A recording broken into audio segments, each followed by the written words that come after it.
রাসূলুল্লাহ এক স্ত্রীর ঘর ছিল। তিনি বলছিলেন যে আমি এখান থেকে সবসময় তার কবর দেখব।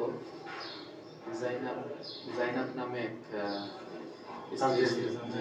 সে বলছিল যে আমি এখান থেকে সবসময় দেখব, কিন্তু পরবর্তীতে এখানে এই রাস্তা করার জন্য ঘরটা ভাঙার একটা ইয়ে আসে। তখন তিনি এখান থেকে যাইতে চাইছিল না, এবং বলা হয়েছিল যে আমাকে যদি এরকম জানানোর ব্যবস্থা করে দেওয়া হয় যে আমি এখান থেকে রাসূলুল্লাহ দেখতে পারবো, তাহলে আমি এখানে এই জায়গাটা ছাড়বো। তার ঘরটা ছিল এখানে। তখন তার ভাইয়ের ঘর পাশে ছিল, তখন এই জানাটা খুলে দেওয়া হয় সারা জীবনের জন্য।